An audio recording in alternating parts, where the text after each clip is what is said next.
Good afternoon. Welcome to FinnFest 2011 from San Diego, California.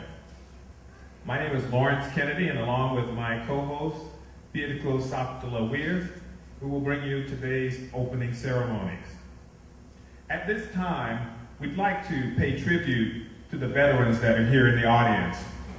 So if we could have the veterans from both Finland and the United States, please by a show of hands or by standing, let us honor you for your service and duty to both countries.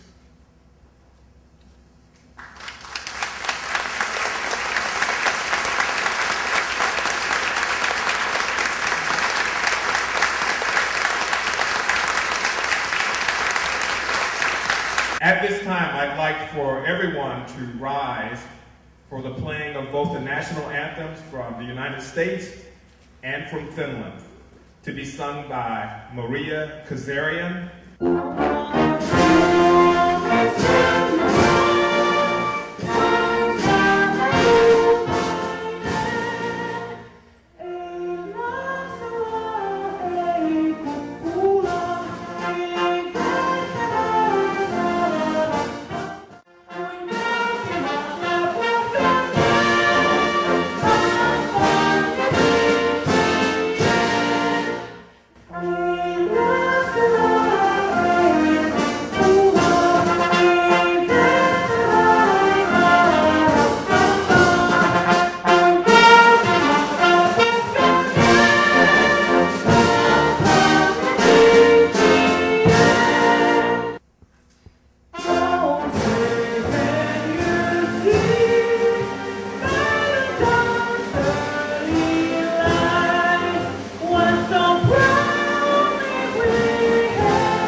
Ladies and gentlemen, most of us have roots in at least two places. The one you live in now, and the one which is your place of origin, the place of memories, the place of stories you tell and listen to understand who you are, and perhaps the place of longing. It's of great value to be conscious of the places, geographical and cultural places where you belong to, and to be able to share experiences of what is to be part of two cultures and two countries. Siunatkoon teidät ja tämän juhlan kaikkivaltias ja armollinen Jumala, Isä, Poika ja Pyhä Henki. May the Almighty and gracious God be with you and bless the FinnFest 2011. Amen. As you know, in order to put an event like this together, it requires a lot of cooperation from a lot of different entities. And the Consulate General's office has been one of those entities. She's been extremely helpful in allowing her staff to be open, to be used to put this event together.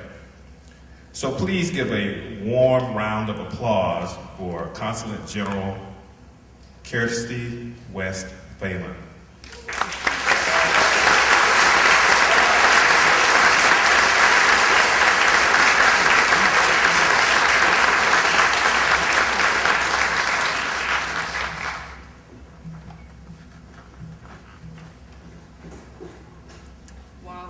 At the hall.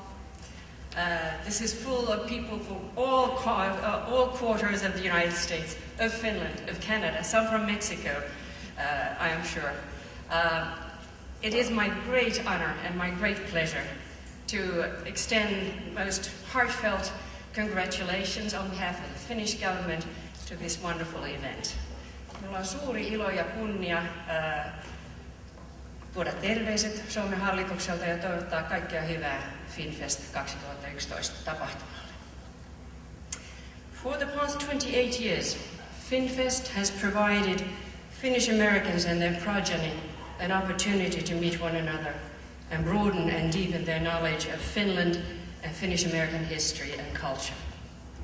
While drawing our strength from the past, FinnFest 2011 is strongly looking into the future.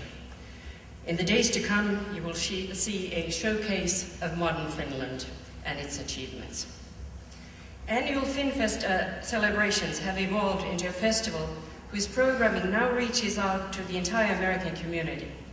Each year, as it travels to a new geographic site, FinnFest has awakened latent interest in all things Finnish amongst Finnish Americans and provided leadership in the efforts to make Finnish culture visible to the nation. FinnFest has become a major vehicle through which all Americans learn to know and appreciate Finnish and Finnish America. It serves as a unique illustration of how an ethnic American culture can help Americans gain international perspectives and culturally pluralistic understanding. Ladies and gentlemen, hyvät naiset ja herrat, I am very happy in conveying these greetings at a time when relations between the United States and Finland are at their best. Both our countries strive forward despite economic difficulties that have taken hold of both US and many European countries. We have a shared agenda in addressing international conflicts and global development issues. Come and attend tomorrow the Clean Technology Forum and you will see the best know-how of both countries in trying to forge a green and sustainable path into the future. Ladies and gentlemen, by now everybody knows that Newsweek declared Finland as the best country in the world. Kyllä, maailman paras maa.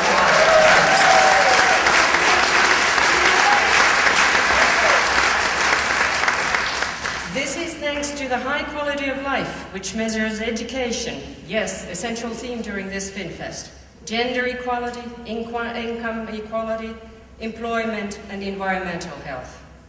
Political choices of the past have produced a good life for many in Finland. We invest in skills, smooth out drastic income differences, and provide security of life with the help of services.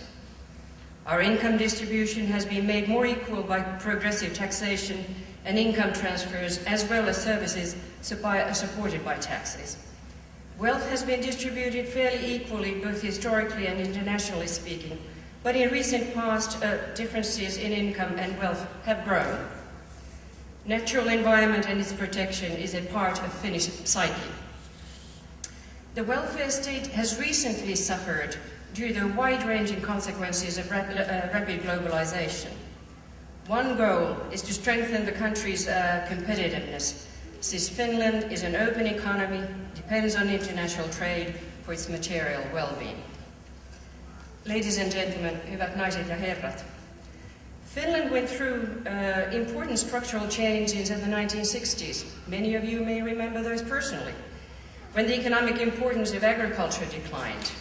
In present day, structural changes affect all sections of Finnish society, except the people whose high level of expertise is internationally competitive. The greater danger lies in the future direction of major ongoing structural changes. Will Finland be able to offer a favorable lifestyle to people who have already been marginalized or who have faced marginalization today? Can the economy recover its former health and fairness? The competitive economy built around the virtual economy has reached its end. Hard times lie ahead for Finland and for many countries in the EU, as we can see on a daily basis on TV. But there are still justifiable grounds for predicting that problems in Finland will continue to be overcome using democratic means characterized by healthy debate, with the help from a robust civil society and the social stability on which it is based. The keys to growth in Finland are innovation and flexibility. We simply have to do things smarter, invest in labor productivity and skills, and try to detect even silent signals of changes of global market. In general, Finland is a society of trust. We have strong social capital. In Finland, the reconciliation of different political and social opinions and interests is highly prioritized.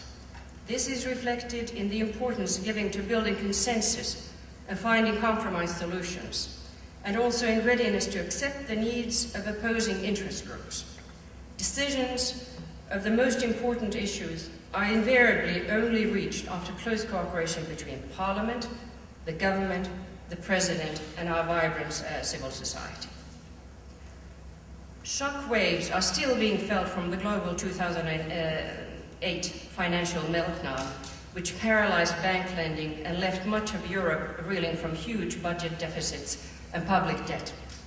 Europe is currently in the grips of tough austerity measures. In some countries, they are the deepest public sector cuts in a generation. 17 European countries have a joint currency, euro, Finland included. For its first decade, the euro worked well. It quickly established itself as a reserve currency. It was instrumental in helping the entire European Union grow economically. Today, EU accounts for 27% of world's GDP, which is a larger share than either US or China has. The onset of the global economic downturn caught over-leveraged economies in Europe unprepared, especially those that, like America's economy, were heavily dependent on never-ending property boom to maintain prosperity. Ireland, Greece, Portugal, Italy, and Spain more recently. Europe has been hit by social unrest, and international investment services have downgraded their bond ratings for some countries. Current economic conditions have exposed the crack of the European Union foundation. A single currency always implied greater political union, but that has not come forth as of yet. There is no federal European government, and so there is no way for EU to set a central tax policy or a budget. Each nation inside a euro is sovereign in its own political dynamics. Ladies and gentlemen, the European heads of state and heads of the government, particularly the ministers of finance, are meeting on a regular basis, virtually daily, to try and reach an agreement on the measures necessary to safeguard the financial stability of the euro area. The measures focus on efforts to increase the effectiveness and flexibility of European Financial Stability Facility, the new loan program for Greece, for example, and the related private sector involvement, and ways to safeguard growth and develop economic coordination.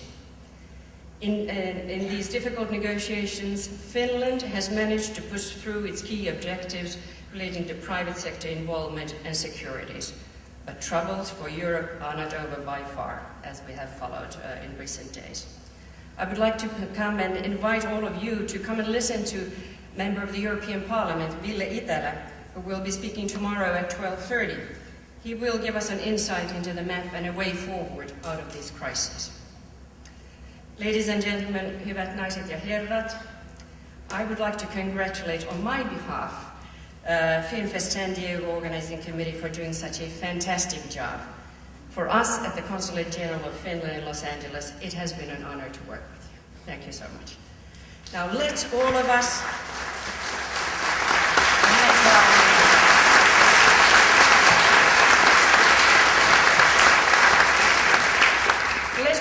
have a great time at this festival. You will have a chance to plunge yourself in all things Finnish, science, education, clean technology, and all sorts of culture.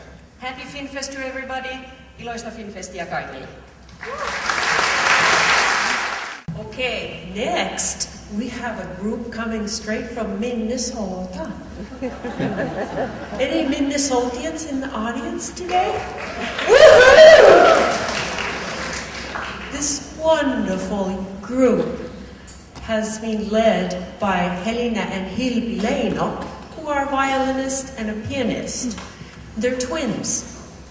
And they have been teaching children how to play the violin and other music instruments and making them love Finnish culture. And I am so excited that we see young people in the audience and on stage, because that way we know FinnFest will continue many, many, many more years. So, Singing Strings from Minnesota.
So this next guest speaker, without her, this event doesn't happen at all.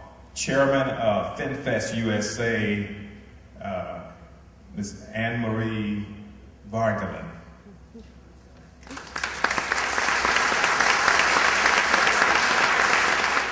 In 1986, the fourth year of its existence, FinnFest USA occurred on the campus of the University of California, Berkeley. Now, 25 years later, FinnFest USA returns to California, this time coming to San Diego, where the Town & Country Resort and Convention Center houses FinnFest USA's annual Pop-Up Town. Yes, Pop-Up Town describes what FinnFest USA makes happen. For a brief moment, a town emerges, creating a place where Finland and Finnish America become visible and celebrated, discussed, and physically shared with all Americans. For a brief moment in America, Finland and Finnish America become the hegemonic, the dominant, the major culture of the community. Finland is a small country, and Finnish America is a small population. In the context of a global population soon to reach 7 billion, small cultures and small populations fall through the cracks. Things Finnish do not easily enter the public discourse, even though they may both have much to help us understand and guide our responses. Many of us here today at this festival know that both Finland and Finnish America can contribute to the global discourse. Today, as we face the horror of the Somali famine, we should remember that between 1866 and 1868, Finland was the center of the last major naturally caused famine in Europe. That famine killed as much as 20% of the population of various regions in Finland. And the terror of its return contributed to the mass migration out of Finland that followed. Finland and Finnish America's experience with famine can provide insight as we try to create long-term responses to this tragedy. Today, we watch the mass migration into Europe and North America. We wonder at the strained relations. We are horrified at what happened in Oslo. How could such a thing happen in a civil society? We should remember that Finland too was a sending country for over 100 years, starting in 1864, and until the 1950s, most of that migration came to North America. Until 1980, Finland, a region with too little economic strength and rapid population expansion, created a global Finnish diaspora. This narrative infuses why we are all here today.